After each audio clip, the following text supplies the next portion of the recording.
Why are you putting your head in your hands? Should be me putting my head in my hands. Be kidding me. You got to be kidding me. And I had a show earlier. And I said this. I don't care who's in charge. Scott Munn, Daniel Lang, Barack Obama. I don't care who's in charge. They play Spurs. But Daniel Levy will always have the final say. I just looked at my Twitter. Kid you not, just in. Tottenham are stuck at a 22-23 million valuation, or well apart the valuation of Radu Dragosin, aka Dragon, with Genoa demanding 35 mil. Napoli, who I like in the Italian league, are also set to make an offer. This comes from Sky Sports. Spurs remain confident of completing this deal for the defender. I'm telling you now, dude. It went from to Beto, to Dragon, to Lloyd Kelly. I'm telling you now, we're getting Lloyd Kelly. The stripes don't change, bro. The tiger doesn't change, neither do the stripes. It's fine. It is what it is. It's the reason. Big up Daniel Levy. Lifetime appointment for Daniel Levy, people. It is the reason why I'm leaving out. And yes, we will talk about Arsenal's misforgiveness, but I'm just looking at this. Freaking breaking news. Dude, it's the same shit, different day. And here's the thing. Is it's like you guys went through the same stuff, the same haggling with Pedro Porro, too. It's the same. You guys will not get anything across the line for another 3 weeks. That's just how you guys move. Thank you, guys. Michael is to Beto the deep. Michael always fucking correcting people. Big up, Michael. Thank you. I appreciate it. I was just so excited about the news.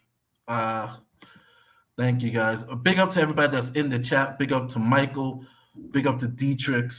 Napoli has completely discarded their interest in signing the defender. I mean, Tutu and Mikado Webb. Okay, so we're getting conflicting reports. Oh, boy. Yep. Oh, boy. Big up, Big Tone. Woodward supporters, you tossers. Oh boy, you're gonna get used to this. TikTok. It is what it is. Bothering again. All right. I think everybody wants to get to the subject of at hand. Oh, wow. I hope Stefan is here. Unfortunately, Stefan is not here tonight. I'm actually upset by that, by the way, too. I just want to put that out there. He's bothering And with it. they want Stefan because they know I'm going to come here, Mari, every single week. Every time that I am summoned to this show, I'm going to come here and talk sense. Whereas Stefan, he gets a little crazy. He gets a little crazy sometimes. Yeah. And of course, when Arsenal take 2 L's, 1 win in 6 matches, he's not here. Where is he? Yeah, I'm here taking bullets. He told me early this morning he couldn't make it tonight, and so I was just like, man, there's a whole lot of people. There's a whole lot of people who want to hear your explanation, because I know you probably has an explanation. I know nobody's calling my name. Nobody's calling out for TJ. Where's TJ? Where's my love chat? Come on now. I'm just kidding. Yeah. So and then G Chain. Apparently he's out of town.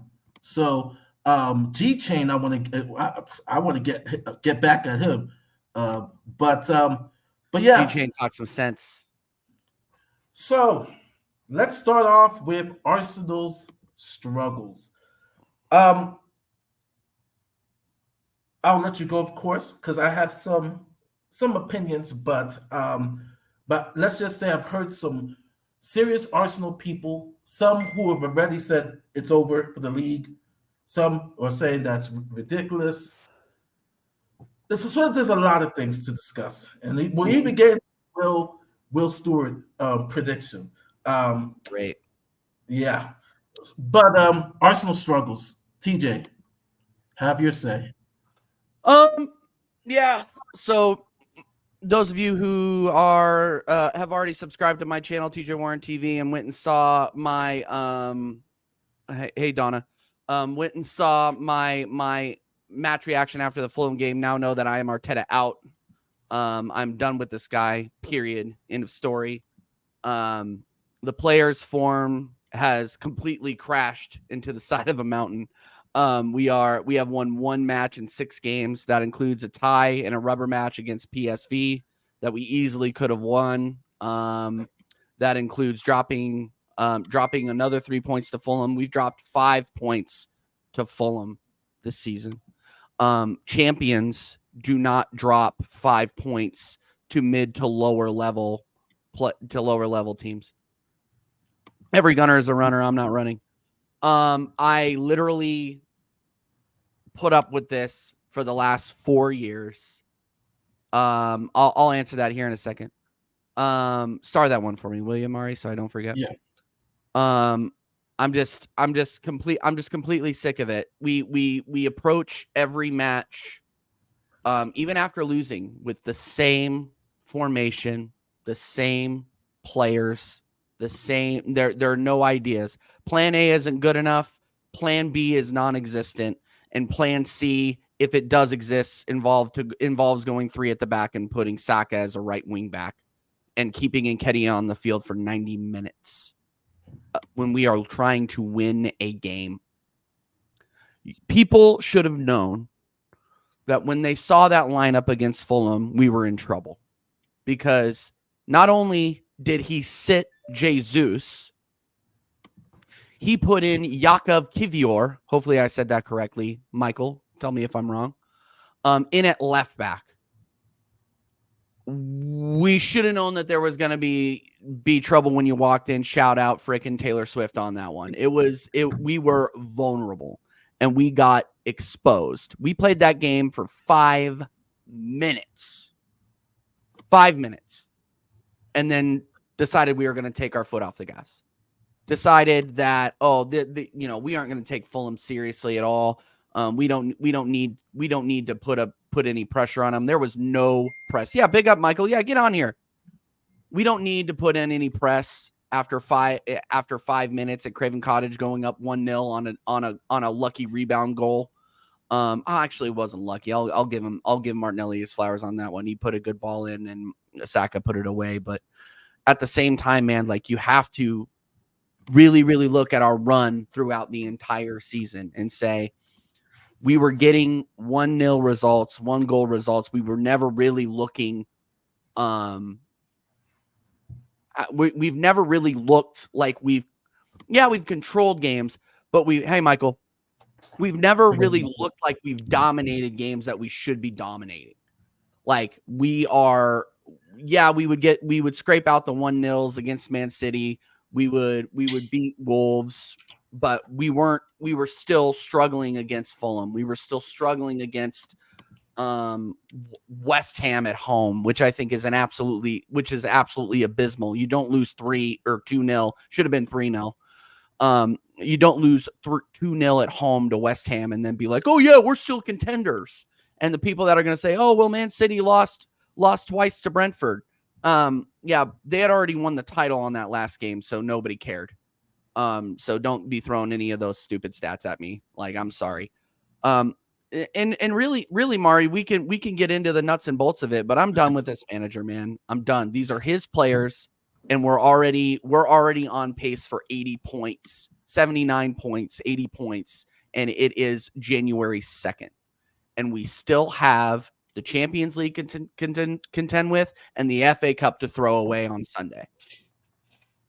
So, I mean, you play against Liverpool, what have right? I said? What have I said this entire season, guys? And I'm going to be consistent the entire season. You can call me a fraud. You can call me a flip-flopper. You can call me whatever. But I have been nothing but consistent.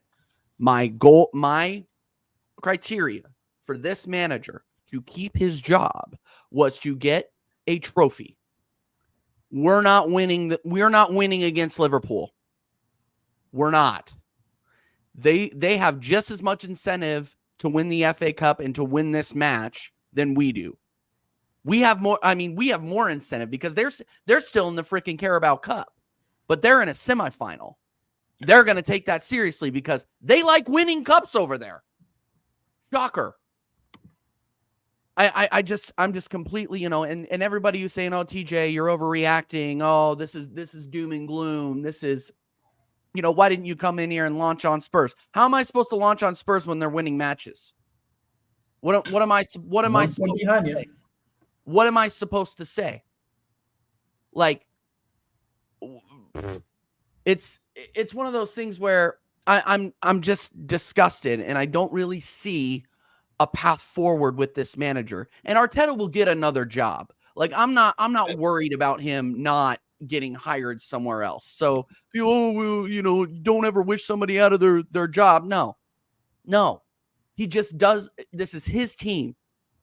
He is the guy that set Kieran Tierney on loan. He is the guy that created the goalie controversy. He is the guy that brought in Kai Havertz, which other than that for the purple patch in November, he's been garbage. So how can I defend this guy? I have to be Arteta out now because we have players that could be world class, but we're putting them in positions where they can't succeed. Somebody asked me earlier about Martinelli. Martinelli is a victim. Yeah, his form has been bad, but I think he's a victim of the formation and a victim of the fact that he doesn't get any support on that left side. Martinelli cooked last season when he had an overlapping left back. He doesn't have that anymore. He gets no help over there. And you think Kai Havertz is helping relieve pressure on him? Yeah, no. TJ, it's not only the overlapping fullback, but also Xhaka was playing way more like left-sided, but centrally, but still supporting. No, he was given a threat. He was given a threat over there, and that's a thing that Declan Rice. Away, right? I'm sorry, Declan Rice, one of the best CDMs in the league, but he is not a CDM that advances the ball up the pitch. He can carry the ball up the pitch, but he is not very good at making forward passes. Yeah. He's just not. He's a great CDM. I think he's worth every penny. I literally think that he will be the Arsenal captain at some point. He's been our best player all season, but he is not the end-all be-all for this team. He was not the missing piece. we're missing about 3 or 4 pieces if we're going to be completely honest with ourselves. Especially because we had Party, right? Yeah. Like, I know some like Arsenal fans went a bit like overboard with Party, calling him like, you know, twice as much of a player as Rodri, right? But the fact is that he was one of the best performing center defensive mids in the league, right? Last season. And I feel like your team last season, first of all, you were a bit more reckless, right? You were getting caught sometimes, you know, on the transition and you were a bit more open defensively, right? But you were so threatening when you were attacking, right? I think the issue with Arsenal is that plenty of like Arsenal YouTubers said it already. I think Arteta is trying to overcorrect himself, right?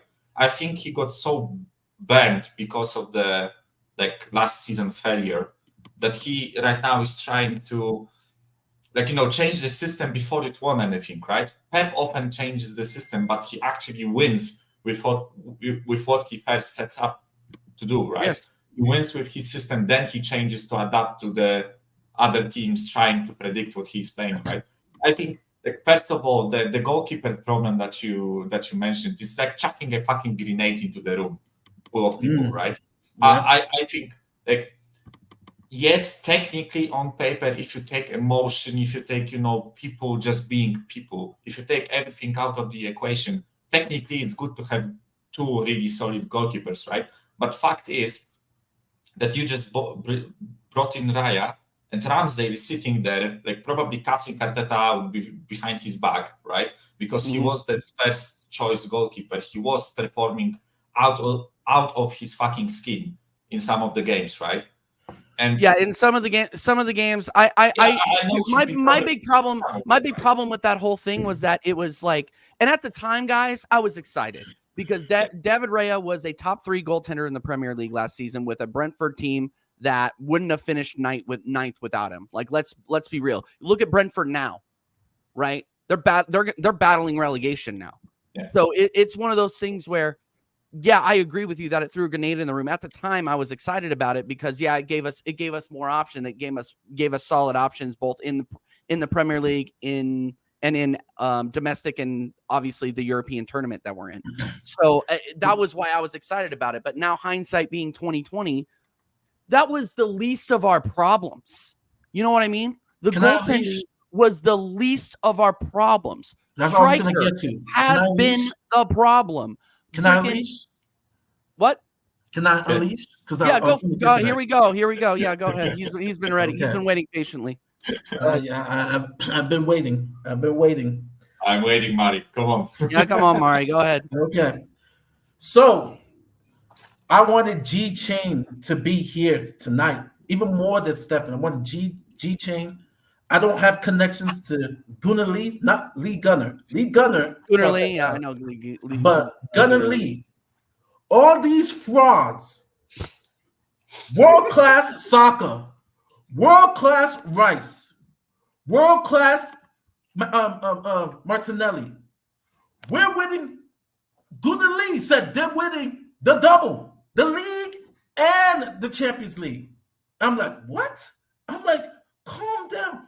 Please don't loop me in with these people. Some of the most ridiculous waffle out of their mouths. So let me break it down for you. Us as Spurs fans, right? And we know where we are. Everybody knows what I think about this team. But at least the injuries, the suspensions, all these things that have happened, Valise got hurt. To then be 1 point behind the team that, oh yeah, we beat Man City. This is it. G Chain came on the last show when I told him that this is the time to put the kill on Man City. And he said, you don't know what you're talking about. I said, City only have 1 win out of 6 games. This is the time. You're going to regret dropping those points. He said, no, we're not going to regret it. I said, you are. He took the argument after the show. TJ, after you left and everybody left, it was 2 o'clock in the morning in the States. Must have been 7 o'clock in the morning. He was still not wanting to concede. I said, look, with Man City, you have to pounce. He wouldn't concede that. And I said, okay, all right. He said, you don't know football and stuff like that. I said, I've seen football for over 30 years of my life, ever since I was 6 years old. Right? I tell people I've been watching football since the 80s. Right? I've never seen a beast that is Man City, where they just at the beginning they're not ready to pounce yet, and then they strike for the kill. And I was saying that about Arsenal. How do you go history from being first in the league on Christmas Day to now fourth on New Year's Day? And so now let me call out the players, right? Because this is another argument I got with G-Chain, right? Saka is a good player. I repeat, Saka is a good player. He has the potential to be potentially a world-class player. He's not a world-class player. He is right now, not no. world-class. Right now, no, he's not. Now he's not world-class. He does not score on the road. And even when he scored that goal on the road, because I have the stats, I have the image of the last road games. He's only had 3 road goals this whole calendar year, this past year of 2023, right? Dr. Jekyll, Mr. Hyde. People complain about Axel Jackson. He had the worst hat trick ever. It was the most worst 1-goal performance. And you know where I'm getting that from? Arsenal fans. It's true. Star boy. People don't want to criticize Saka, right? But if you're going to call him world class, you have to criticize him. They had him on lock and key after that tap in. Where was Saka the rest of the game? Where was he? Declan Rice. Better than Rodri. The best DM in Europe. The best DM in Europe. And I was like, dude, you must not be watching other leagues. Declan Rice is good. He's solid. He's not spectacular. And like you said, he's not the type to bring up the ball, advance the attack. He is a defensive midfielder in the true sense of the word. Yeah. That's exactly how he is. And he had a bad game because the last 2 games, right? Saliba and Gabriel, I think, has played better than Saliba. He has. Gabriel, and if you watch that Fulham game, that was Saliba's worst. That was Saliba's worst game in an Arsenal shirt. Yeah. Give Gabriel his flowers. He's been better than Saliba. Then you have the other. Oh, don't let me get to Mr. Hairflick. Ghost of guard. What did I thought I was obsessed with my hair. Oh, what did Uganda call him? Like this guy was compared to KDB. You're not KDB, my friend. You're not KDB. You're not KDB. You're struggling this year, right? You're missing Yannick Xhaka. You miss and Yannick he's balling. He's balling where he's at right now. You're missing him. And then you got Mr. Z-Tech. I'll let you handle that, TJ. You know what I'm talking about, Mr. Z-Tech. Your left back. Oh yeah, no. Oh, you mean the politician? Yeah. I call Mr. Z-Tech, right? So, no, I just add that to the list of nicknames people have for him. So, and then I'm gonna end with Arteta. Arteta is clueless. Arteta should have not changed the script this year. He was trying to find ways for his team to be a little bit more pragmatic in a way to be able to go over the top. I understand that thinking, but your team, you don't have the pieces. People say, well, Partey never comes to the party. You have to be healthy to come to the party, Partey. Mm-hmm. You're always injured. But we got Partey. Partey never plays.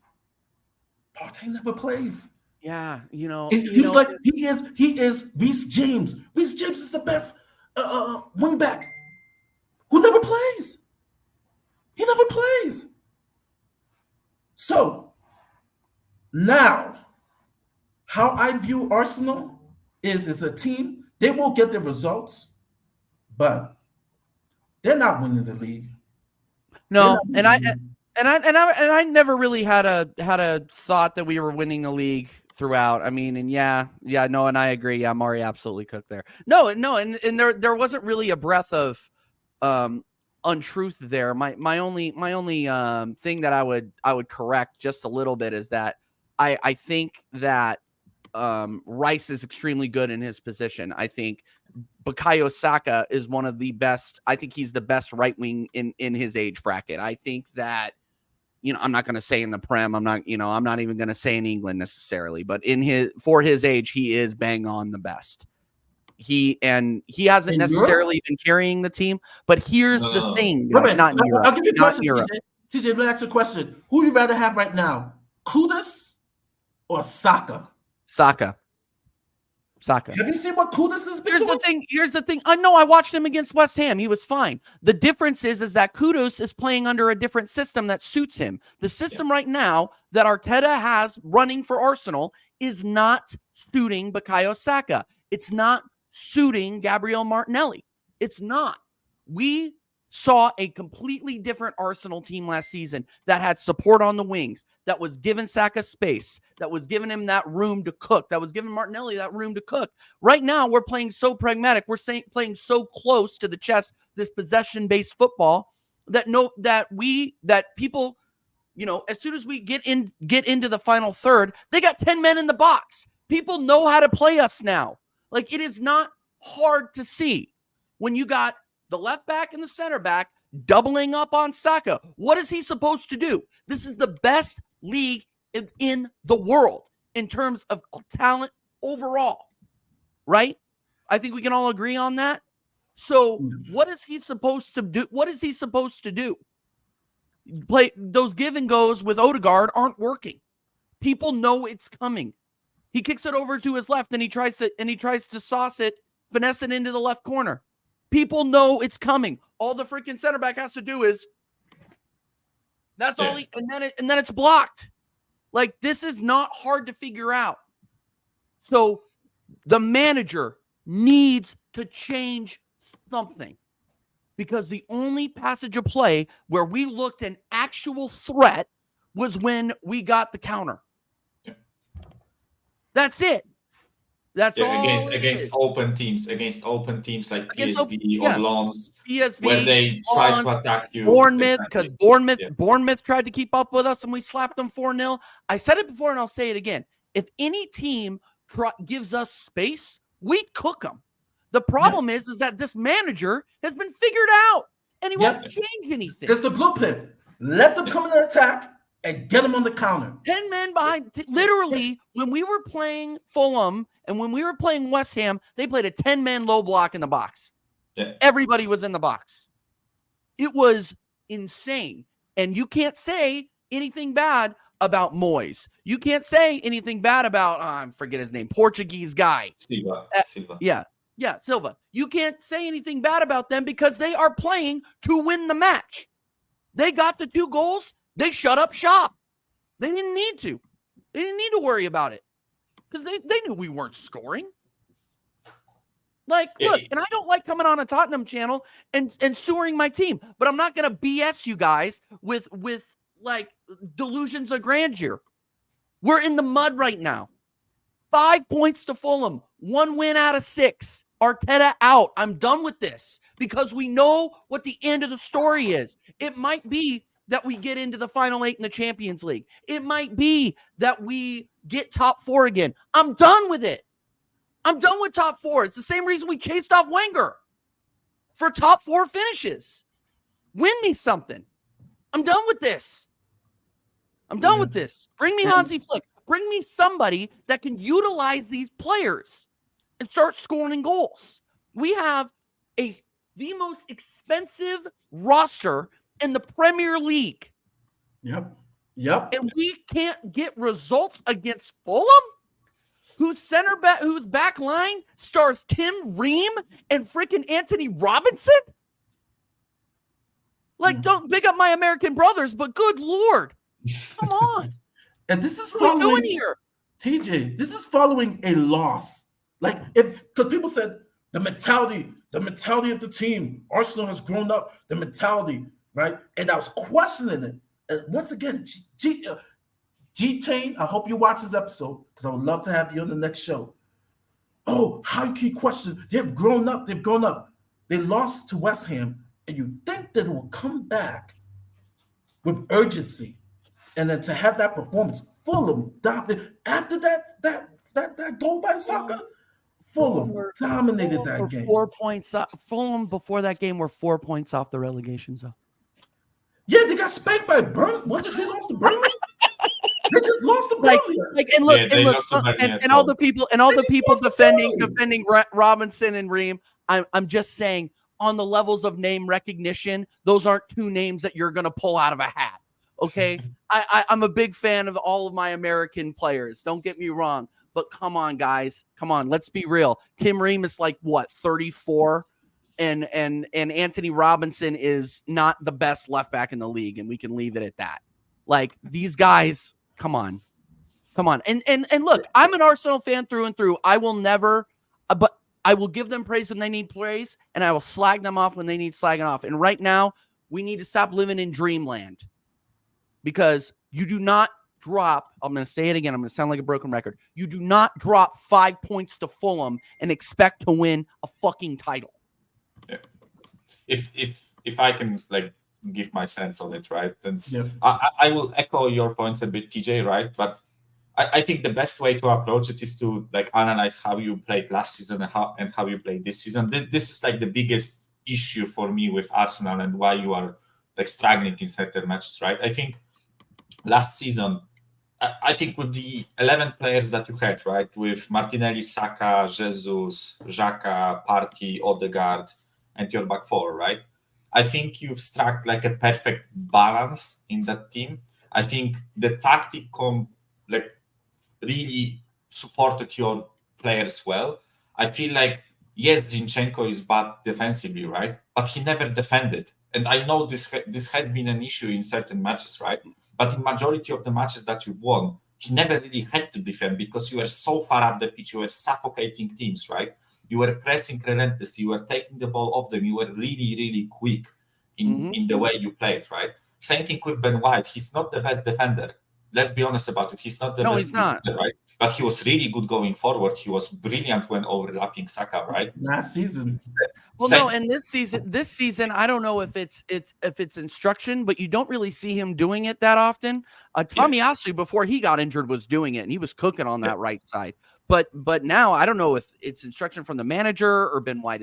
I've been hearing he might be injured. You know, that's ITK BS, like probably copium on Twitter or whatever. But it's one of those things where you don't see him overlapping and putting in those crosses. And when he does, they've been shit. They've been bad. Yeah. So like with the setup you had, right? This setup supported Martinelli and Saka massively, right? Yeah. And I think they are really like amazing young players that can develop to be like what I don't want to say world beaters like the best out there, right? But they have potential to be fucking class players, right? The issue is, and it's not only their issue, it's like majority of the wingers in the league. They are just like cutting merchants pretty much, but some of them do it really well and some of them don't, right? And I think with the setup you had last season with Xhaka and Odegaard also supporting, creating those like massive overloads, 3v2s, like 3v1s on each side, I think you unleashed Saka and Martinelli, and also with the help of Jesus as a false nine, you know, that guy that just roams around the penalty box. I think you had like a solid attacking setup. And I think with Partey, Gabriel, and Saliba, you had a fucking amazing trio to defend, right? Yeah. Because Partey wasn't really involved in the offensive side that much, right? Sometimes he did, right? Sometimes I mean, he was better. No, I mean, I disagree with that. He was better. He was better at advancing the ball, and he could ping the ball from outside the box. But, I mean, but he could contribute offensively. Yeah, it's about contributing, but his main priority was to like protect the backline and to be that center defensive mid, as you said, right? Like to be that anchor, right? That just sits there, protects, and sometimes contributes, right? I think they should this season is that you completely threw that to the fucking bin, right? Your defensive mid in Rice is not good at progressing the ball with passing, right? With like progressing the ball at his feet, he's okay at that, right? I think you completely lost what Xhaka did for you. the amount of like pressure he provided, the amount of like goal scoring ability he had, right? You don't overlap anymore. You see Zinchenko and Ben White closer to the defensive line, which exposes their weakness as a like subpar defensive fullbacks, right? Same thing with your wingers. You expose them, you are leaving them alone, right? And they're simply getting doubled up on, right? But it's not because they are this like amazing world class players. It's just what teams do to defend against the cutting wingers, right? Every team faces it, and the way to deal with it is either go on the outside or have an overlapping fullback, right? I think you are just imbalanced, in my opinion. This team, let's not kid ourselves. This team is probably better than in terms of like the names and you know the availability that you have in this team. This team is probably better squad wise than the one from last season. I think that just the system changed so much that your players don't look like they are comfortable playing it. They don't look like they have fun, right? When I watched Arsenal last season, your boys looked like they had fun playing. Yeah. Like they were just enjoying the type of football they played. Right now, I don't think when you're winning, it's fun. Yeah, when you're winning, it's fun, right? Of course, that helps, right? But let's not kid. Like you've won first 10 matches, right? Or like 2 draws or something, right? But you were also undefeated, just like us, right? For the first 10 matches, and then suddenly, like something changed, and I think the issues are starting to like come afloat. Right. Well, there's argument, there's fighting. Yeah, there's argument, there's fighting. I'm okay with the fighting because you're actually trying to instill a winning mentality here. Like the fighting on the back line, that happens all the time. That was happening against Man City when we beat Man City 1-0 at home. Like they hold each other accountable. But did you hear what Rice said after the game about the team mentality? No, I didn't hear that. Yeah, he basically called out, is like, guys, the mentality is not there, guys. We should be. Go look at his post. Well, no, I mean, and I can agree with him, but he's part of the problem. You know, he needs to start pulling his head out and actually putting in performances. Maybe marking the man that's coming down the left side before he slices us open. Like it's one of those things where, you know, he can talk all he wants, but he was directly responsible for the first goal against Fulham. Directly responsible. So, you know, put a freaking leg out. Same with Saliba. We're closer to, and we'll get to these questions because, like I said, there's more important questions than this. But we'll get to it. This is just bullshit bait. That's bait. That's bait. We'll get to it. Yeah, no, it's you see it, and it's just kind of like, okay, eventually they're gonna sort things, because I believe they're gonna sort things out, but it's not gonna be good enough, especially the fact, because I want to get to this, the front line. And so I want to ask TJ this question, because did they overachieve? I mean, Michael talked about, you know, what they did last year, 15 goals, Martinelli, 15 here, Saka, 15 there, you know, between Jesus and Kedia. Now you're not getting it. What's wrong with Martinelli? Martinelli is like isolated. He's isolated, and he's on. It's the worst case scenario, because not only is he isolated, he's on bad form. The chances that he's getting, he's not taking, because he's not getting a ton of chances. He really isn't. So it's one of those things where, look, like people are saying, oh yeah, well, you know, I saw it in the chat, for the price that you bought Rice, you could have bought 2 defenders. Yeah, that's true. We probably could have brought a striker too, but we needed the position to be filled because Thomas Partey cannot stay available. People were saying like, oh well, you know, he only missed 16 games last season, like it wasn't that bad. What? Like, if you don't, somebody said that on a show, go and freaking watch 12th Man Podcast, Dan Potts' podcast, big up Dan Potts every single time. Go watch that, because they were just like, oh, you know, some Arsenal fans, and I'm not going to name names because I don't want to slag anybody off here, but they're saying, oh yeah, he only missed 33% of the games. 33%? Mari, if you showed up to your job 33% of the time, would you be employed? No, you'd be probably fired. not. See, and that's the thing. is that like that's what's so frustrating is that like we had the need because Party just wasn't there. So I understand the need to plug that hole, and Declan Rice wanted to plug that hole. Great, awesome. Now get a profile of player that can still implement the fast flowing attacking football that we played last season that was actually yielding results for at least 93% of it. You know, it's one of those things where it's absolutely mind-boggling.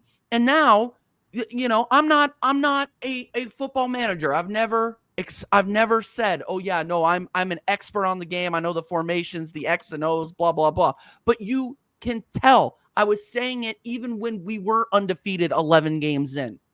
I was saying that there is a problem with the amount of goals that we are not scoring in open play. Yeah. And now we're starting to get figured out because Jesus and Saka are starting to spend half the time on the floor in the box, and the refs are like, "Get up!" Yeah. You know. Yeah. Saka was on the floor too much. Too much to my liking. I didn't know he was Brazilian. Having we scored more goals than you right now. I think yes. But Charleston have more goals than you, right? Don't bring it up for Charleston. Yeah, I'm not even mentioning that. I'm not even mentioning the stats right? are just ridiculous. Yeah, those stats are just ridiculous. And Irrelevant. Five tappings outside the box shots, right? He doesn't have the space to do that when he has 10 men in front of him and he doesn't see the fucking goal because center backs are in front of him, right? Yeah. Just you have to change something. You have to like either try pressing again, right? And like this, I hope you don't, right? As a Spurs fan, I hope you just like leave it like that till the end of the season, right? Well, no. That's what the ops would want. And here's the thing. To all the people that are throwing out the dumb goal scoring stats, and Richarlison has more goals, blah, blah, blah, we're still 1 point ahead of you. So who scores, who doesn't score, where you're at in the process, where you're not at in the process. Sorry, I'm done with those entire conversation. Who is on top of the other pause at the end of the season is all that matters.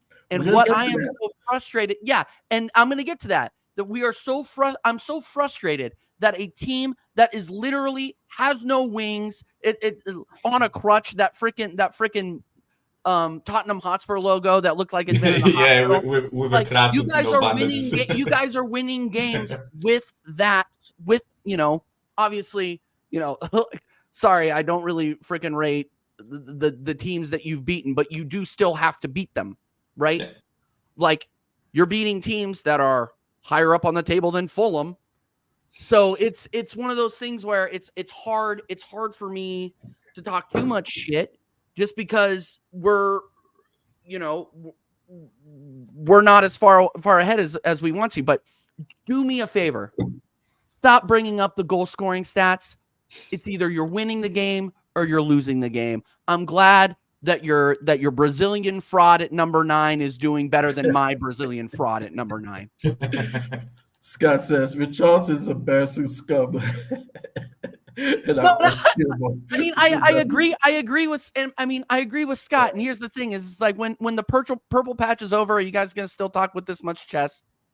No, I agree with you. Don't laugh me in with Danny and Patrick. I won't.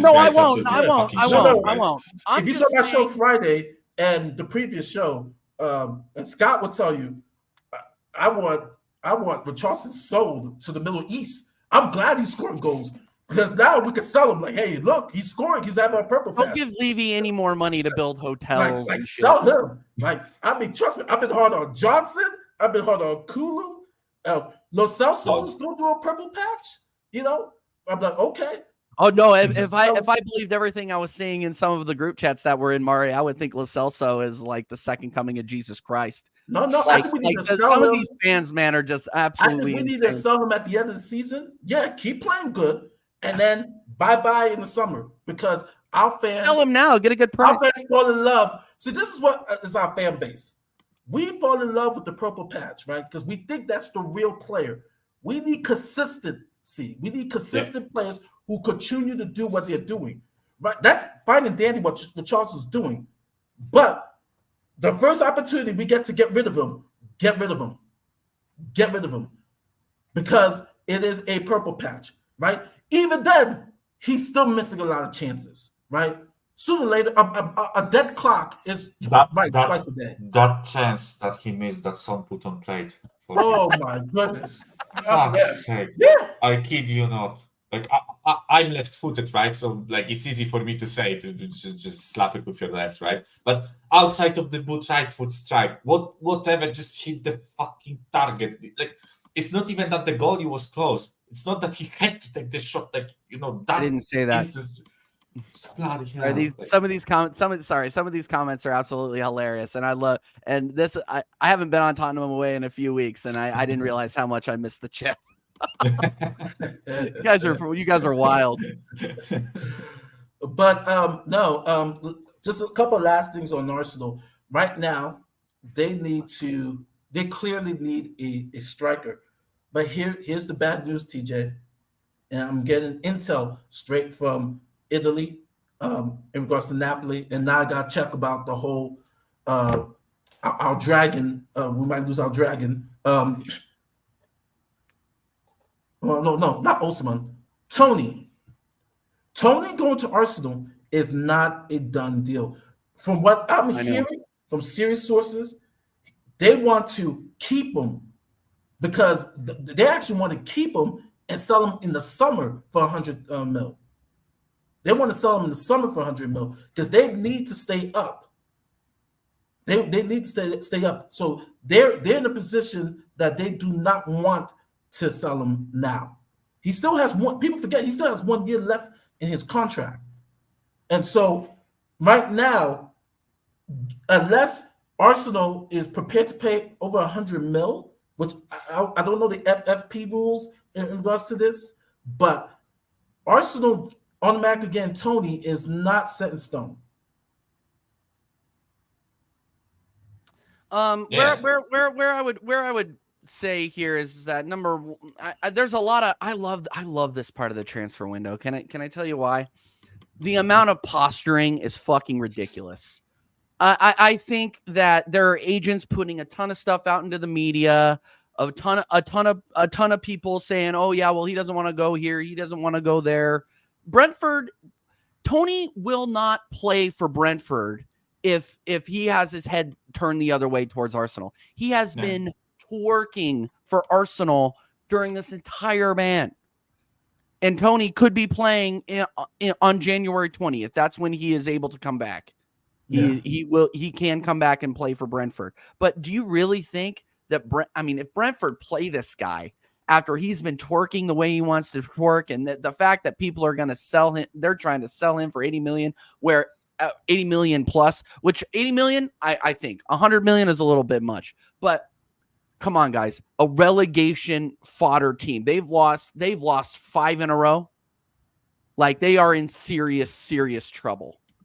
And if they want to gamble on selling him now for 80 to 100 million, or sell him for a lot cheaper when they get relegated, be my guest. So that's my guest. But why would you want to keep a player on that team when his head is turned? A friend of mine, long-haired Yeti, brought this up to me, and he was 100% correct.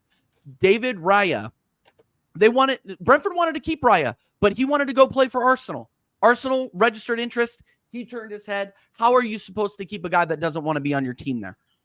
So they structured a deal. They structured a buy-on clause and a loan that facilitated that, for better or for worse.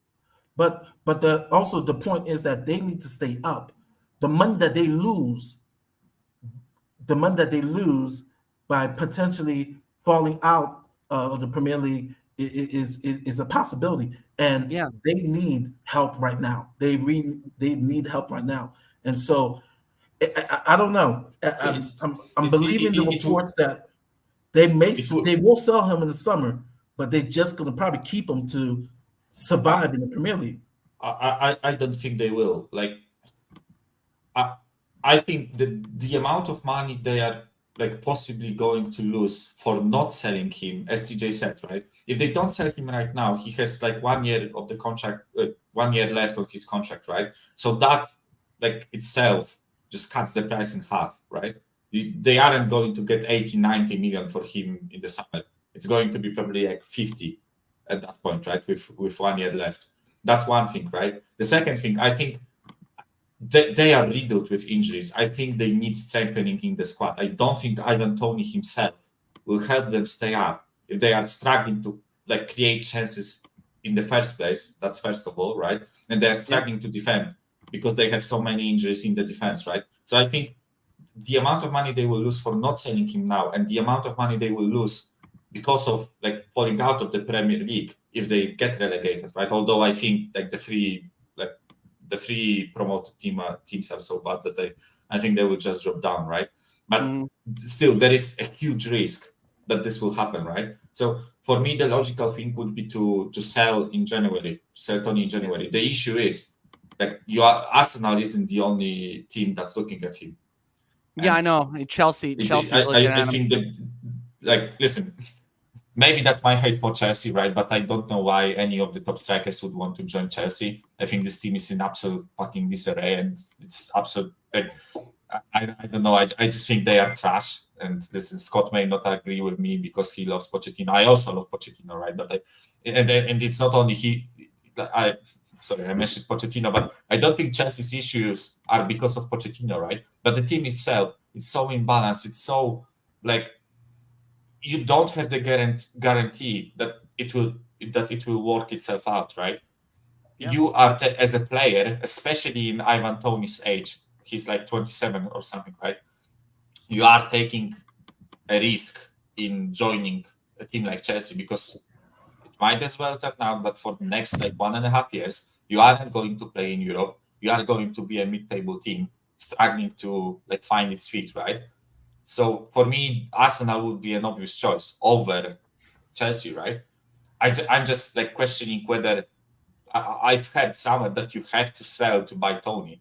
I don't know if that's true, TJ, right? Yeah, but I you are balancing it. I think it is true. It is true that we have to sell, but there's also a way. There's always a way to make it work. Like they made it work for David Raya. Why couldn't they make it work for Tony?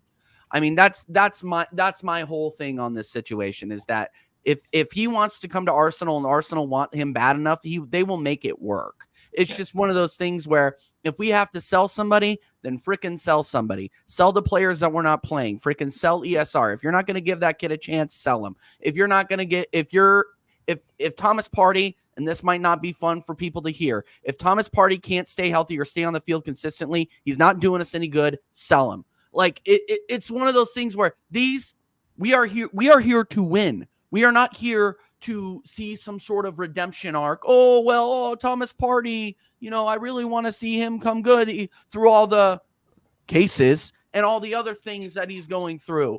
It's one of those things where these guys, allegedly. Allegedly. It's one of those things where look, I like Thomas Partey as a player. He did a ton for us last season when he was healthy. Keyword, when he was healthy. And he's missed nearly half the season. So why are we hanging on to him when he's not doing us any good? He's missing AFCON because he's still injured. Yeah. Like, why? I don't get the attachment to the players. I really don't get it.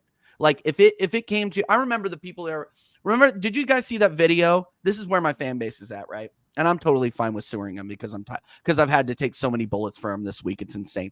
But have you seen the video of the guy saying, "Hey, would you send Martinelli to and 200 million to PSV to PSG for Kylian Mbappe?" And our fan base said, "No, don't send Martinelli." What? We're talking about the best player in the world, and that you guys don't want to get rid of him? Like that's where our fans are just absolutely insane. They don't want to win. All they care about is the narrative and the story.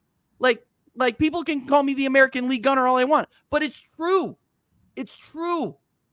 Buy players and get a manager in here that will advance the team.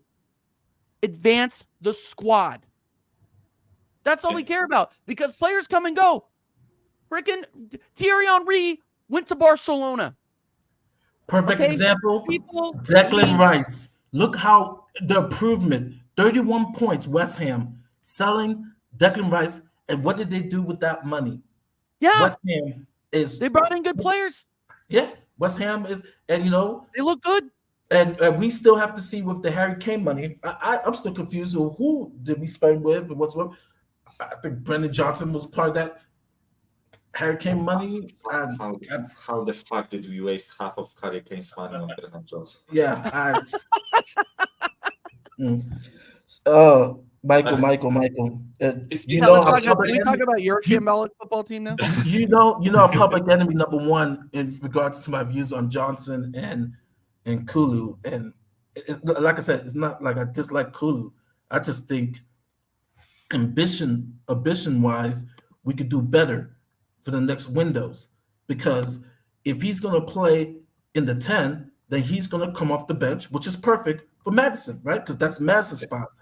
But at the wing, it's not happening.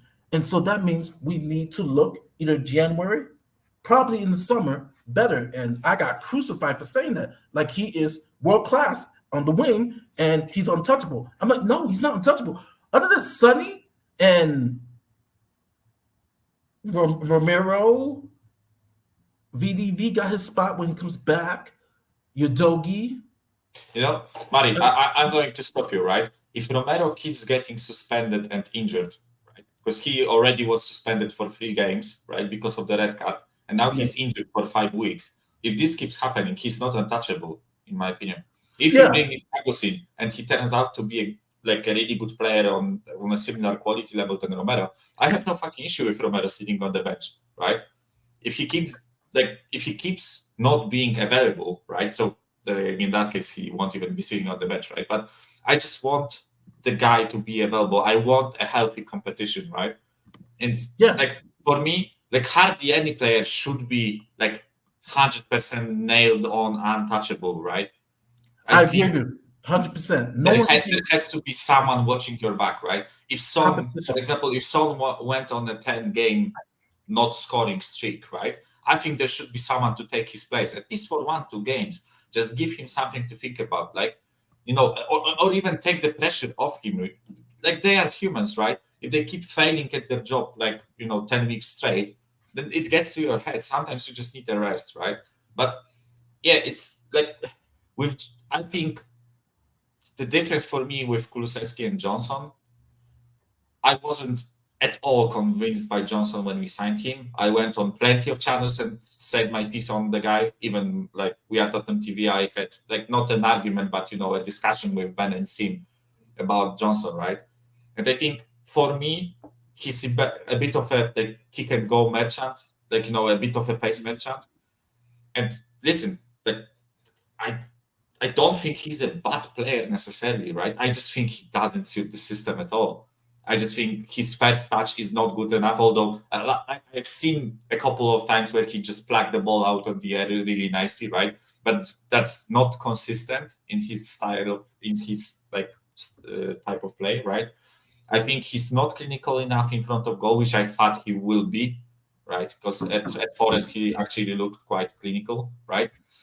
And I just don't think he does all the passing game to a good enough standard, right? With Kulusevski, yes, he's a one-trick pony attacking-wise when he just cuts in on the left and tries to bend it, right? When he plays on the wing, right? But I think the difference for me with Kulusevski is, first of all, Lee Gunner's favorite word, versatility, right? He can play on the wing. He can play in the midfield, right?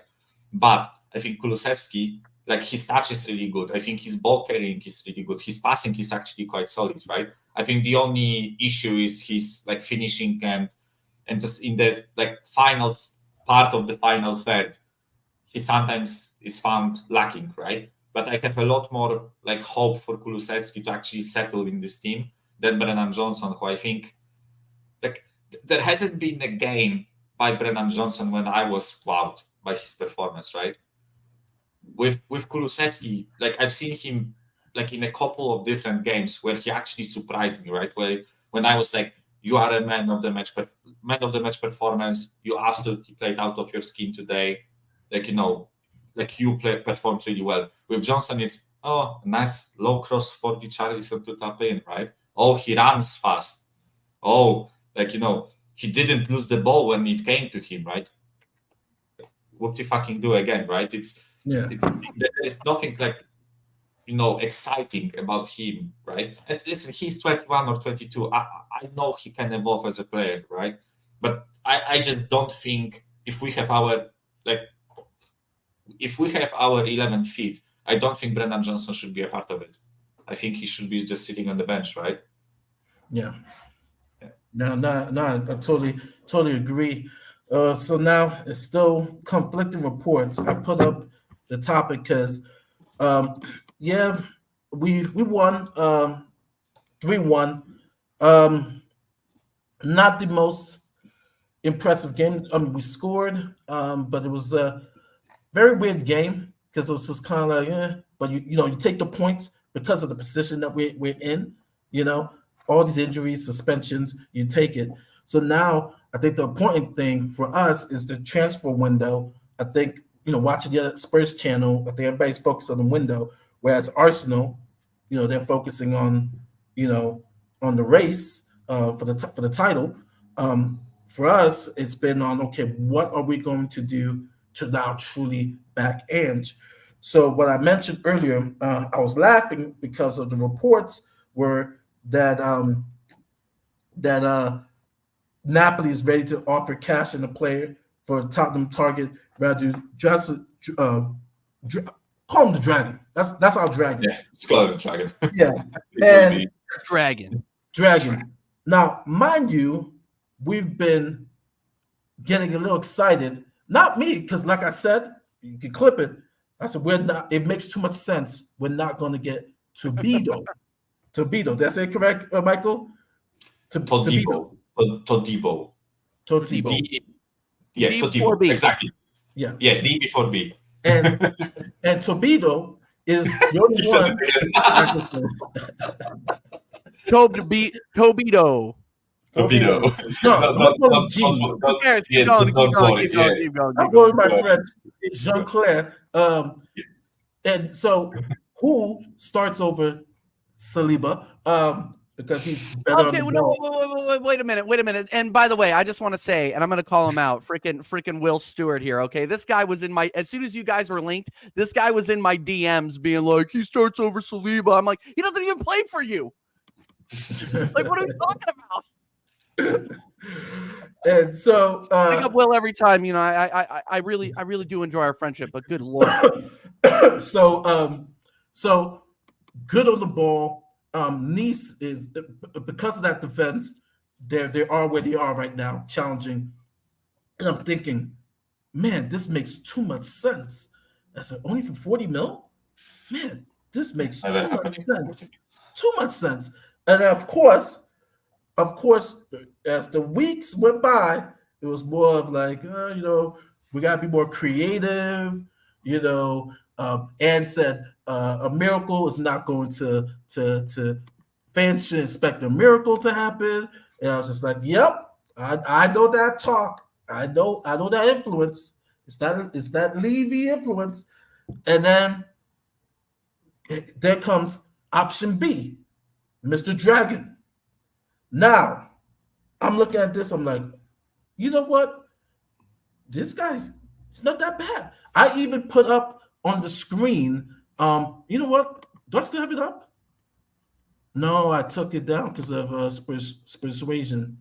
Oh no, I can still have it up. I put up because everybody's been watching. Let's be honest, everybody's been watching the comps and his videos and his highlights. The guy could tackle well. The guy is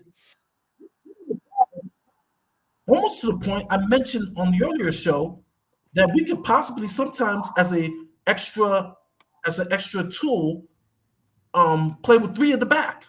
Have Romero in the middle, have Dragon, have VDV sometimes to help Poro and Udoji bomb even more. That's one option to have. You want to have different options as the game goes. And I'm like, okay, option B, Dragon, just like VDB, turned out well. Okay, I'll accept that. Now that you see the reports coming out that the valuation, Genoa is at 35 mil, We're at 22, and I'm like, oh my gosh, why can't we just like even get close to 35? If you told me, okay, 31, 32, they're at 35, I'm like, okay, we could work. But the evaluation, like you have to pay for quality. I don't care. In life, you have to pay. Yes, you may get a bargain and it may turn out to be well, right? I think we still live on, well, we only pay $5 million for Dele Ali. Like you can't have that in life. If something is of a player is of quality, you're gonna have to pay. And so let me show you the strengths of this guy. Let me put it up here. And now let me share the screen. Let me put it up.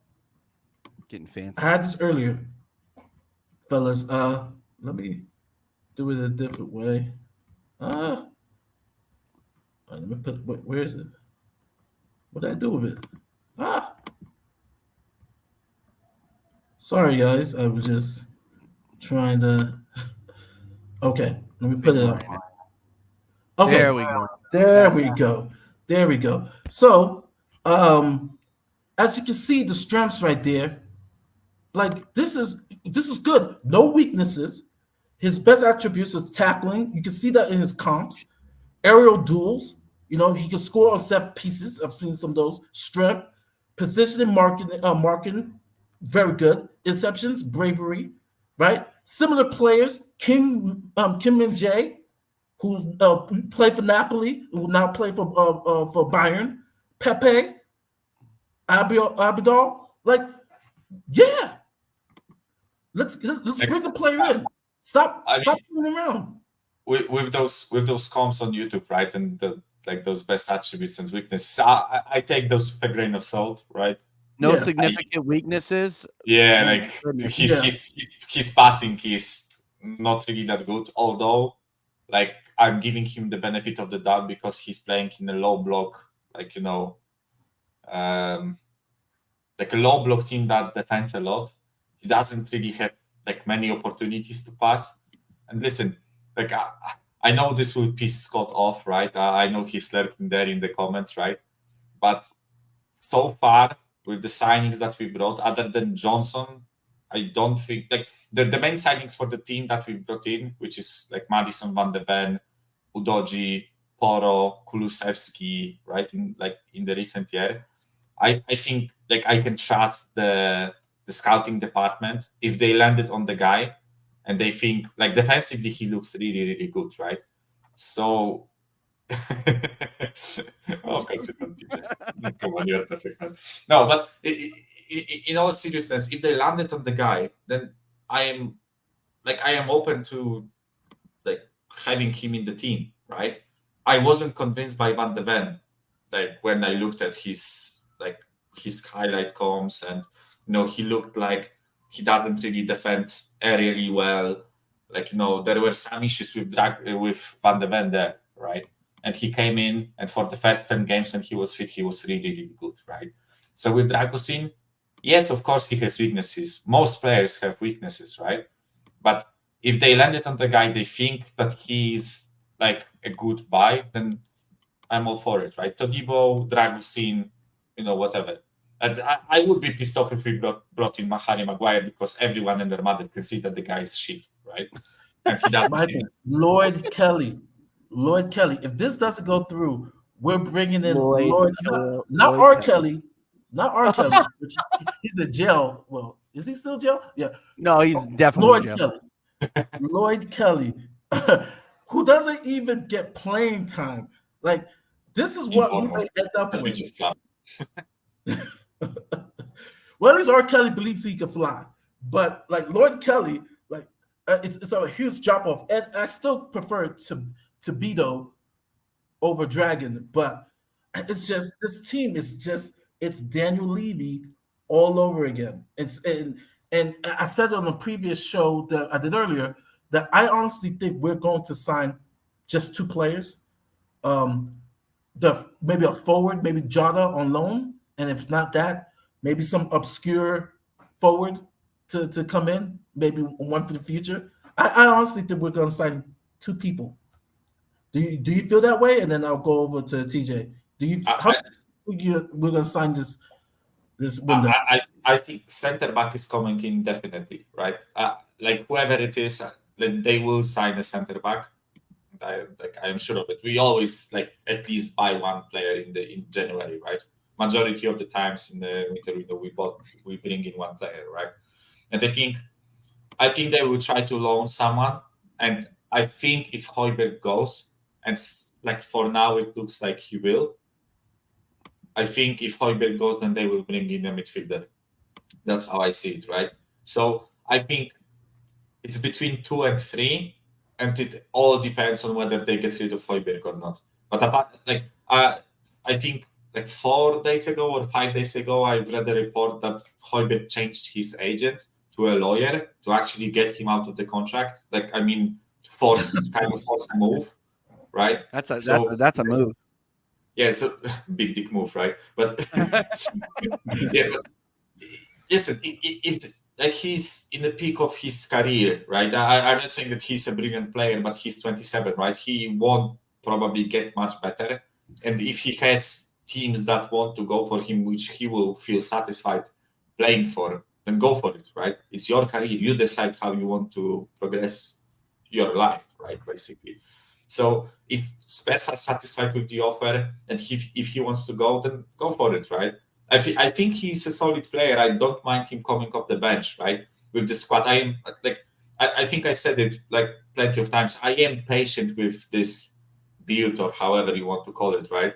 I'm not expecting to have world-class talent coming off the bench after 1 year, right? Or half a year under this new manager, right? So with Højbjerg, I think he's solid. To call him good enough is an overstatement, but I think he's just not shit, right? And when he comes off the bench, I think he does a job, right? Basically, that's Højbjerg, right? But if he doesn't want that role, and listen, I'm not surprised because of the age, right? Then go for it, change the team, right? And I think if he goes, then I think we will bring in a midfielder. And I just hope it's not fucking Gallagher. Yeah. If you bring in Gallagher, I'm gonna laugh so hard. I'm gonna have a 24-hour stream. It's just gonna be me laughing at you. Yeah, I appreciate the big dick move to buy a Chelsea captain, right? I appreciate that. That's the only thing I would appreciate, right? Well, no. If there's anything that we've learned from Chelsea is that they will fleece you. Mm-hmm. They will fleece you if they do not want the player in the team. There is a reason for it. And Chelsea are shit. They are awful. And if they're willing to freaking bin off their captain, bro, no, Gallagher is not. No. And plus, you probably end up paying way too much money for him just because he has a name attached to him, bro. Yeah. So no, and the flag with a red cross. That's like 30 million. That's it. No, that's it. Exactly. I mean, there are midfielders on the market or that you could buy for a lot cheaper that would give you just as much value. And look, if you're asking me what Spurs need from an objective as I can be. It would be you need another center mid because you lose another creative mid because you lost Madison and you lost that creative outlet. So you need somebody in that can at least come in off the bench and do a job from a depth perspective. And then you need another center back because Ramiro can't stay unsuspended or uninjured. You have health problems on that back line or suspension problems on that back line. And that's not me coming after Ramiro. It's just the way it is. I think I was actually listening to Terry Fleurs and he said it best. If Ramiro stops playing the way that he plays, which has that element of risk involved, you don't have that player, right? Thank you. Ramiro can go in. Ramiro can go in and put in tackles, and 90% of the time they are spot on. Very, very, very, Let me clean ask you guys tackles. a question, and then we'll go on to the will question of the day. Okay. Do you guys rate Sergio Ramos and Patrick Vieira? Well, of course. Of course. Well, I know. No, and I know what you're gonna say. Yeah, go ahead. Patrick Vieira has the most red cards in Premier League history, combined with yellows, and Sergio Ramos has the most red cards by far of all of football, which is, I mean, Sergio Ramos, everybody knows he's an excellent defender, but he has those moments where it's just just bozo. Yeah. Well, and you also got to consider the era that you're talking about, though, right? Like we're not in Vieira's era anymore, and Sergio Ramos, like he's on his way out. Let's be real. So it's one of those it's one of those things, guys, where look, like you gotta, getting back to Romero, like you get all this comparison with him and Saliba, it's all bullshit. They're all different. They're a completely different profile of player. Like, yeah, they play the same position, but they are a completely different style of player. Freaking Saliba will never go in and take that like a risky tackle like that. He'll never do that. And the way we play, especially Argentina, they're not picking Saliba because the very fact he's not good on the ball, like when you play for Argentina, you have to be good on the ball to be able to progress. I think Saliba's fine and calm on the ball, but he's not going to take the amount of risks defensively that Romero would take. That's the difference. That's his passing is not as good as Romero, and so to Tony's point, Romero was spot on and calm until VDV got injured. Once he got injured, then came the red card, and then the rest was history, which is true. But this is like when I compare Saliba and Romero, right? I think Romero, when he's like 100% on it, right? When he just like, as TJ said, 90% of his tackles are like clean, aggressive, like really high turnover tackles, right? And when he gets it spot on, when his passing is spot on, right? I think like he's like an absolutely amazing defender, right? But as I said, the issue with Romero is that 10% of the time that he doesn't nail it, he gets sent off for it, right? Because first of all, he already has like refs looking at him differently, right? Yeah. And second of all, like because of that aggression, like half of the time he actually deserves to get sent off. Which is the reason. Which is the reason, right? Wait, Manny. This is the reason why I think in a team I would rather have a Saliba, because maybe his upside is not like as I said, when Romero is at 100%, I think I would take Romero. The issue is that it's not consistent, right? Saliba, what he does, he plays 90 minutes. He's a solid fucking defender. He's really good at passing, maybe a bit worse than Romero. We can argue with 5% better accuracy here and 2% better accuracy there, right? Maybe Romero is a bit better at passing, right? But I think what Saliba gives you is 90 minutes of good defending, solid, always available, not injured, solid passing, doesn't get scared when someone runs at him. He's physical, he's a fucking beast, right? When it comes to stature, winning the headers, right? Of course he makes mistakes, but so does freaking Romero. So that's Romero and Saliba for me. Like when I compare them, right? But as TJ said, is it even worth comparing them? Like I think both of our teams have an amazing defender. They have the drawbacks, but they also have fucking shitloads of upsides, right? And I love watching Saliba play for Arsenal as a football fan. Honestly, I thought Gabriel has been Gabriel is also amazing, right? And I know Gabriel has that once in a blue moon, but when Gabriel's on, Gabriel sometimes he's better than Saliba. Lately, he has been. Saliba has fallen off. He's fallen off form just like the rest of the team has. And he played his worst game of the season against Fulham. I mean, I'll defend him when he needs defending, but I'll sewer him when he needs sewering. I always say that. I think I need to get that tattooed on or on my head or get that framed or something, because he just hasn't been performing, and he was average the entire month of December. I really do think this has to land on the manager a little bit, because the form of the entire team is in the mud right now. I just think also the Premier League being soft, like I said, the red that he got was on a clearance. People keep saying tackle, and I'm like, okay, if you're blind like Stevie Wonder, I can understand. But if you look at it, he clears the ball. It's just that his stubs stay up, and according to the rule of law, there's not a rule that says, oh, your studs are up automatically, you get a card. There's no rule in regards to that. But that's what happened. He has that reputation, and they gave it to him. So I want to get to the Will question. I call it the Will question because it has been highly controversial, not only our channel, but every channel that has been out there. And the controversial channel is, question, not channel. Question is, We're on will it. Spurs finish above Arsenal? Will has been saying it.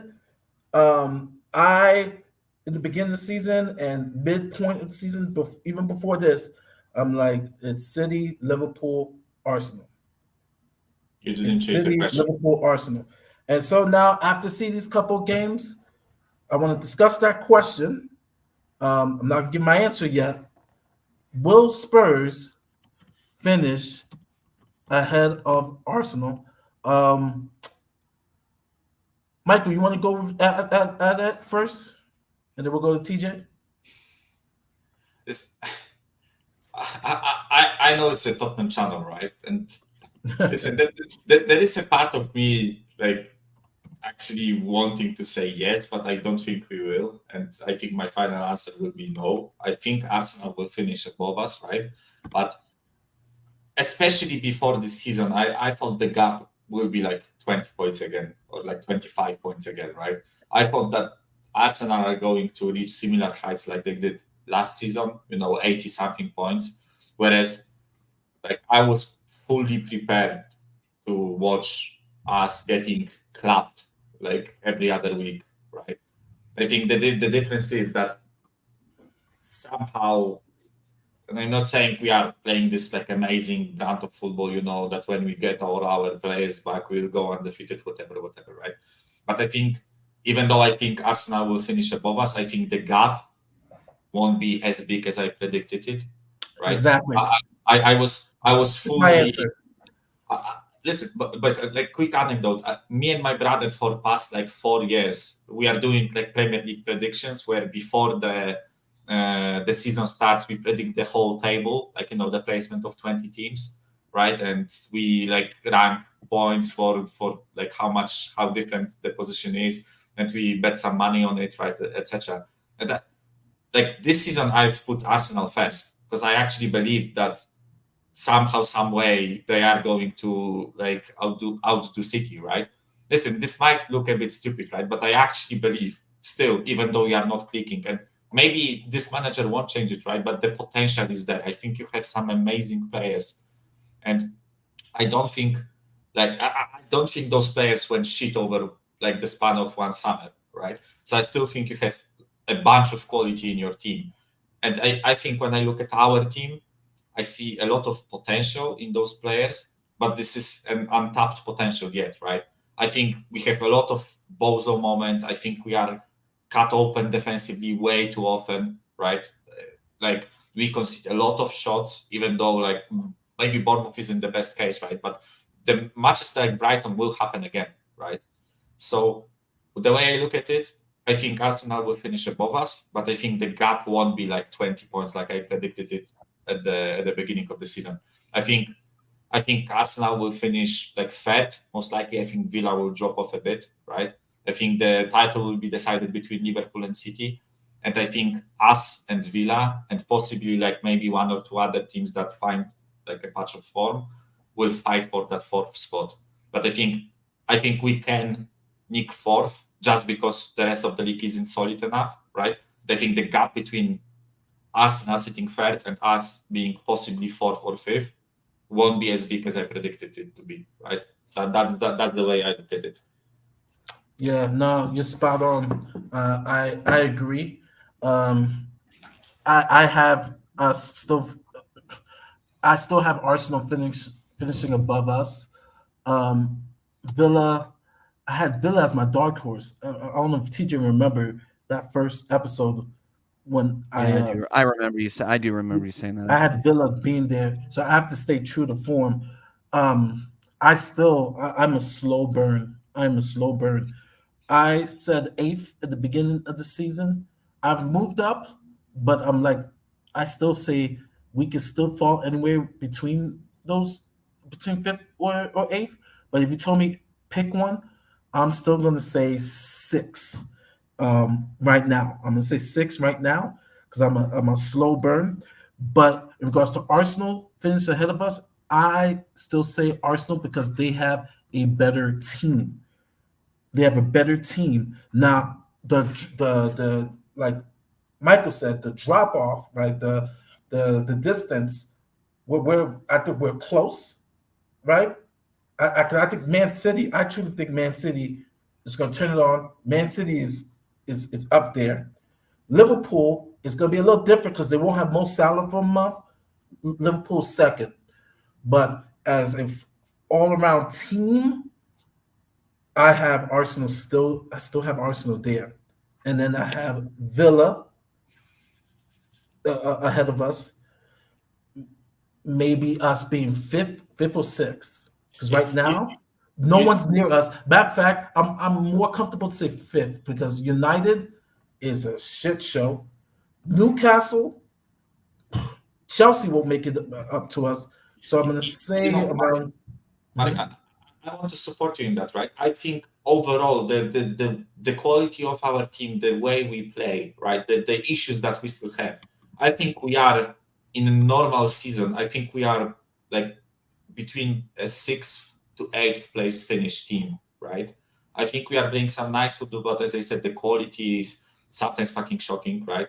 The amount of injuries, I think the way we need to polish like certain areas of the pitch, with better quality on the wings, it will come eventually, hopefully, right, in the future. But I think in a normal season we would be between 6th and 8th, like 5 years ago, let's say, right?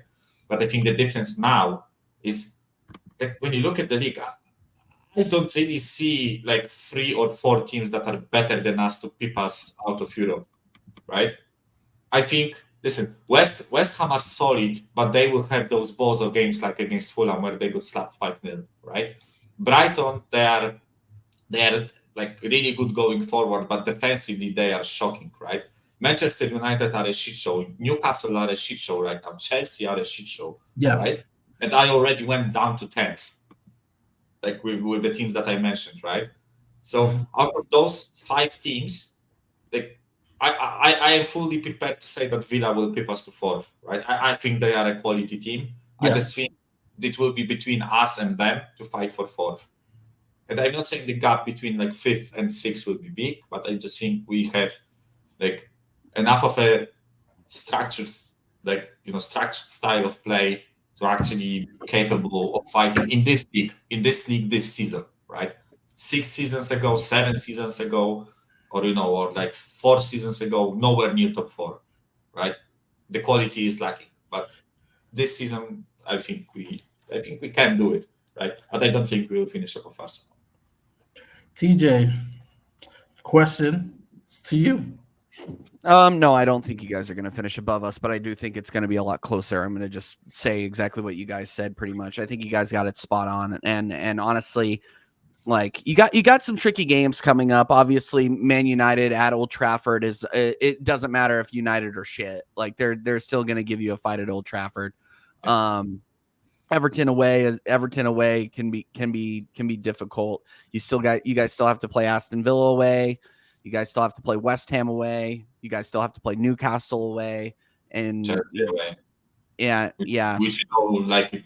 Liverpool, you guys still haven't been to Anfield yet. You guys have us in Anfield back to back, too. Yeah, that's the end of the season.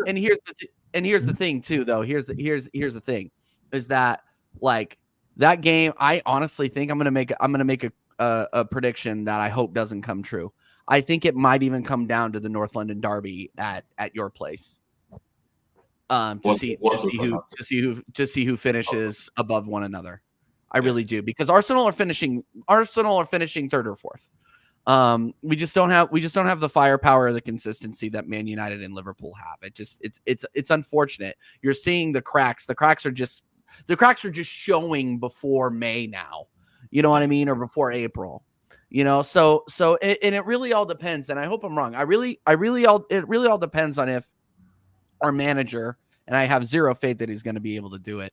If our manager can pull us out of losing in bunches. Like when we got fit, when we bottled fourth, it was because we couldn't pull ourselves out of losing streaks when we got into it.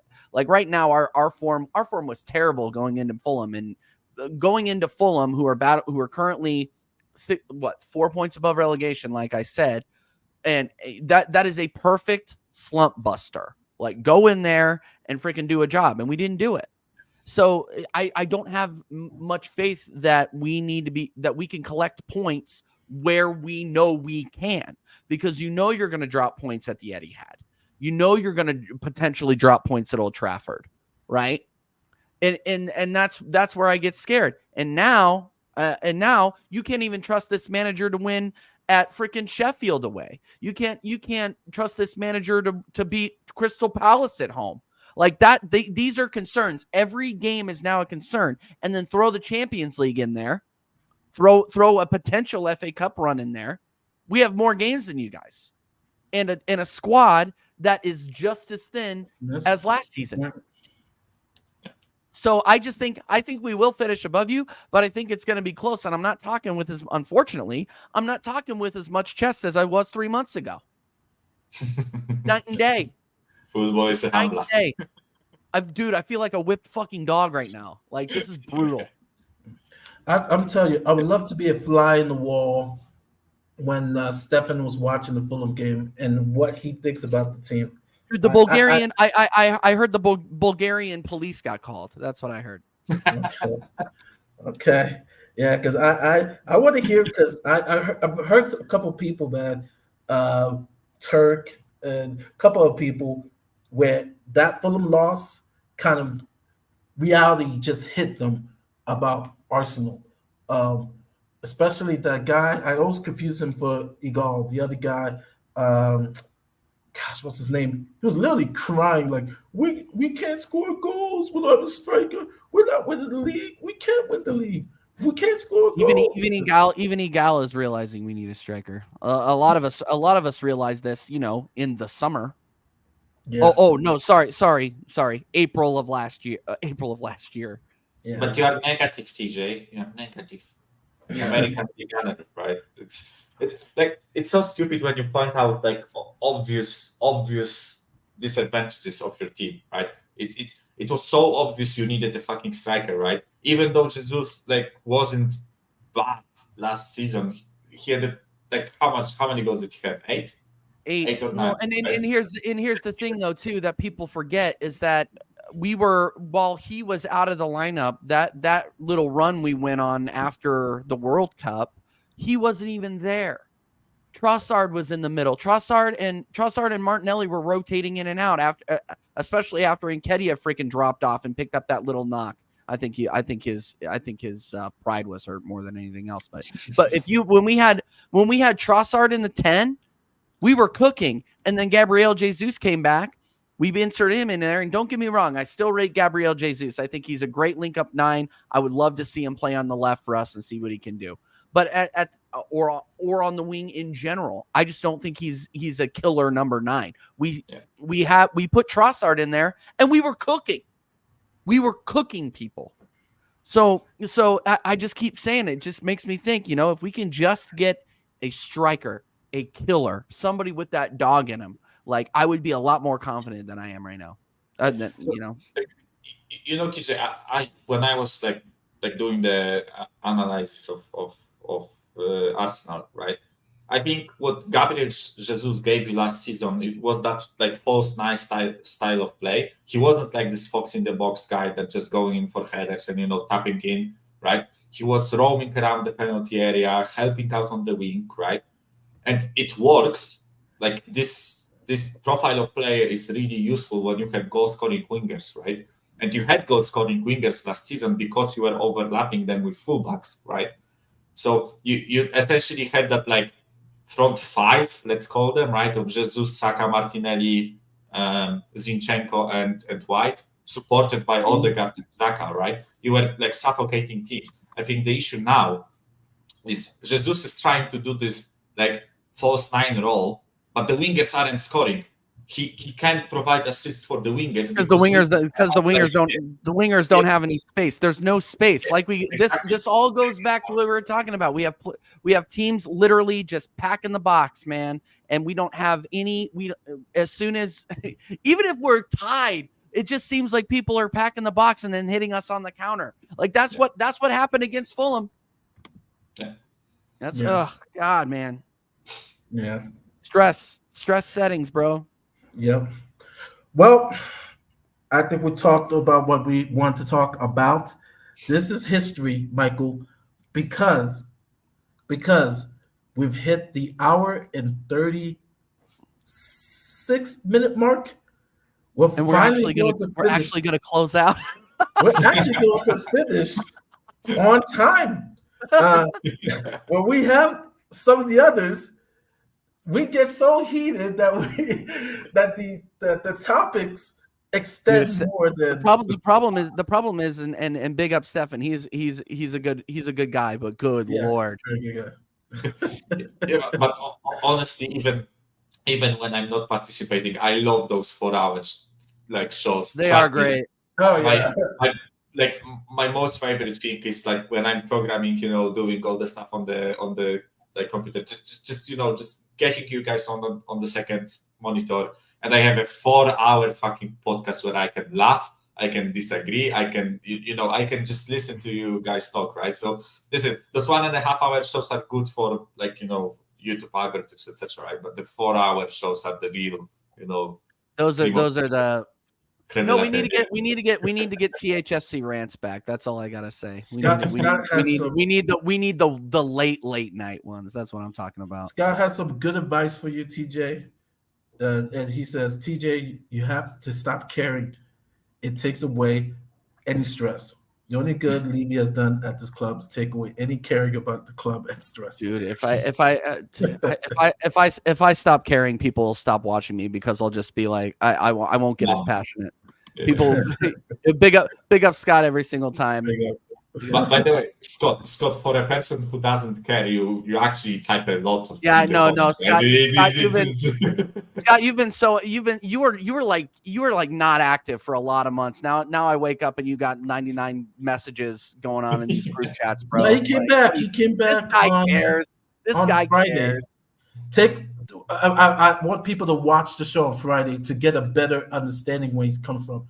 Because I understand, like I said, there's some things I'm just like, but there's some things I understand why. And a lot of it stems really from Levy and the board. And I get that. And with news today about us losing Dragon, and we're going to probably end up with We haven't lost him yet. So we haven't lost him yet. Let's wait and see. We haven't lost him yet. But we went from Torpedo to a Dragon, and then possibly Lloyd Kelly. Like it's like Groundhog's Day. It's like an instant replay. Like it's like, oh yeah, we're used to this. It's long may it continue. And all I'm gonna say is when we don't sign Ivan Toney and we somehow get Solanke over the line and finish fourth, I'm gonna be fuming. Yes, trust the process. Apparently, Solanke. I'm not trying to open a can of worms, but apparently, Solanke is the answer. Everybody, Solanke's the answer. Everything's okay. Anyway, big up Mari again for hosting. Yeah, Mr. Box Office would call him a Chelsea reject, right? Or a Bournemouth reject. Yeah, a Bournemouth reject saving Arsenal to fall. Yep. Name it. Yeah, he would say Holland is a Dortmund reject if you give him enough time. Yeah. We'll start with Michael and then we'll go TJ. Michael, where can people find you? Because they can find you. I always find you. Where can they find you? Yeah, here and there and everywhere. Oh, like we are Tottenham TV. Yeah, we are Tottenham TV, Tottenham Away, the Irish Hotspur. Like I know some of those channels are, whatever, right? But yeah, basically on all the other channels, I'm just a lazy fuck and I don't have enough motivation to start my own channel. But if you like listening to me, then find me on other channels. And yeah, thanks for you, Mari, and Estelle, and all the other guys for allowing me to to express my opinions. Yeah, always wonderful insight. Always insightful. TJ, when is your next show? Well, first of all, I want to say thanks, Mari, for putting this all together, man. I was having a stressful day, and then I came in here and had a good conversation. Got to get a lot off my chest, right? so I appreciate that, and obviously, streaming with Michael is always a pleasure. It's always here's the thing: it's always a good conversation where we can find some middle ground, right? And that's what I enjoy about this. And that's what I enjoy about Tottenham Way. So I appreciate it, guys. Stefan will be back next week. One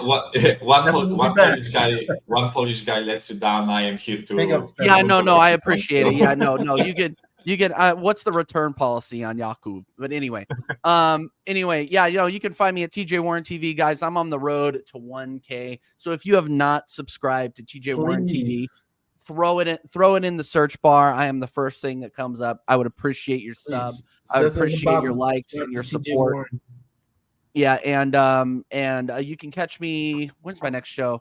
You can catch me on Thursday. I'll be doing a show with Flawless over on Sarcasm City TV. We do our weekly Arsenal Man United show at midnight UK. So go and check that out. Flawless is an absolute legend. Don't you guys play Liverpool?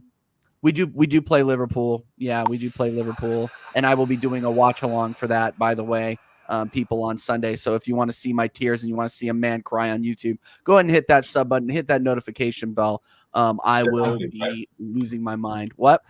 It's at Anfield, right? Yeah, no, it's at the Emirates. It's at the Emirates.